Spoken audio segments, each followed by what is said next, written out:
دوستوں، اگر بات خطرناک جانوروں کی ہو تو لوگوں کے ذہنوں میں شارکس سب سے زیادہ ڈیڈلیسٹ اینیمل ہوتی ہے اور شیر کو ہم خوف کی علامت سمجھتے ہیں، مگر اگر فیکٹس کو کلیکٹ کیا جائے تو دونوں جانور خطرناک کے نزدیک بھی نہیں آتے۔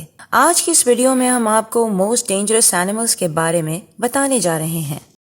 ویڈیو شروع کرنے سے پہلے ہمارے چینل کو سبسکرائب کریں اور ہماری ویڈیو کو لائک اور شیئر ضرور کریں۔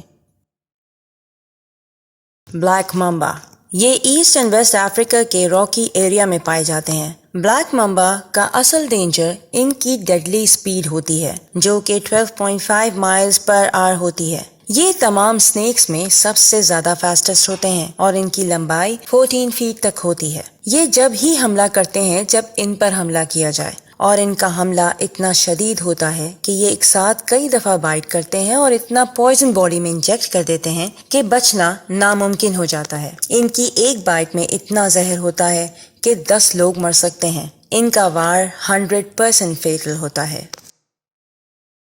پف فش، اسے بلو فش بھی کہا جاتا ہے، اور یہ تمام ٹراپیکل اوشنز میں پائی جاتی ہیں، اسپیشلی چائنا، جاپان اور فلپائنز۔ خیال کیا جاتا ہے کہ یہ دنیا میں دوسرے نمبر پر موسٹ پوائزنس ورٹیبریٹ بھی ہے۔ اس میں نیوروٹاکسن ہوتا ہے جو سائنائڈ سے 1200 ٹائمز مور پوائزنس ہوتا ہے، اور زبان کا پیرالائز، بے ہوشی، وامیٹنگ، سانس لینے میں مشکل، سکن ڈیزیزز اور پیرالائز آف مسلز کا باعث بنتا ہے۔ یہ عموماً جاپان میں موت کا سبب بنتی ہیں، جس کی وجہ یہ ہے کہ وہاں اسے بہت شوق سے کھایا جاتا ہے۔ اسی لیے اس کو بنانے کے لیے جاپان میں لائسنس شیفs رکھے جاتے ہیں جو اس فش کے زہر کو نکالنے کے ماہر سمجھے جاتے ہیں۔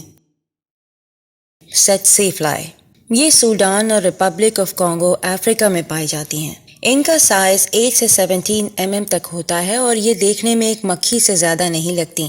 یہ شدید گرمی، برائٹ اینڈ ڈارک کلر سے بے حد اٹریکٹ ہوتی ہیں۔ اگر یہ بلڈ سکنگ فلائی آپ کو کاٹ لے تو جسم تو افیکٹڈ ہوگا ہی، مگر نروس سسٹم بری طرح متاثر ہو جاتا ہے اور انسان شدید تکلیف کے باوجود نہ بے ہوش ہو سکتا ہے، نہ ایک لمحے کے لیے سو سکتا ہے، اور اگر اس کا فوراً ٹریٹمنٹ نہ کیا گیا تو ڈیتھ یقینی ہے۔ مسکیٹوز، آپ سوچ رہے ہوں گے کہ مچھر اور سیکنڈ ڈیڈلیسٹ اینیمل، یہ کیسے ہو سکتا ہے؟ مگر جناب، آپ اس کے سائز پر مت جائیں، کیونکہ ہر سال یہ مچھر 7,25,000 لوگوں کو موت کی نیند سلا دیتے ہیں۔ ورلڈ ہیلتھ آرگنائزیشن کے مطابق دنیا کی ہاف پاپولیشن انہی مچھروں کے رحم و کرم پر ہے، کیونکہ ان کی 3,000 ٹائپس ہوتی ہیں۔ Dengue, malaria, chikungunya, West Nile virus, Zika virus جیسی لاتعداد بیماریاں انہی مچھروں کے کاٹنے سے ہوتی ہیں۔ ہیومنز، کیوں ہو گئے سرپرائزڈ؟ کیوں نہیں جناب، کیا ہم کسی سے کم ہیں کیا؟ ہم تو وہ ہیں جو ایک دوسرے کو پچھلے 10,000 سال سے مار رہے ہیں، جن میں صرف جنگوں میں ہم 1 بلین سے زیادہ لوگوں کو قتل کر چکے ہیں۔ ٹیررسٹ اٹیکس ہوں یا گن وائلنس، ہم سب سے آگے ہیں۔ مزے کی بات تو یہ ہے کہ ہم جانوروں اور دوسری اسپیشیز کے لیے بھی اتنے ہی خطرناک ہیں جتنا ایک دوسرے کے لیے۔ جس طرح ہم جانوروں کو تیزی سے شکار کر کے ان کو ختم کر رہے ہیں، جس طرح ہم ایٹامک ویپنز کی ریس بڑھا رہے ہیں، اور جس طرح ہم پولیوشن پیدا کر کے ہر جاندار کی سانس لینے کو مشکل میں ڈال رہے ہیں، تو یہ کوئی انہونی بات نہیں کہ ہم ہی دنیا کے خطرناک ترین جانور ہیں۔ امید ہے آپ کو ہماری آج کی ویڈیو پسند آئی ہوگی۔ ہماری ویڈیو کو لائک، سبسکرائب اور شیئر کرنا مت بھولیے گا۔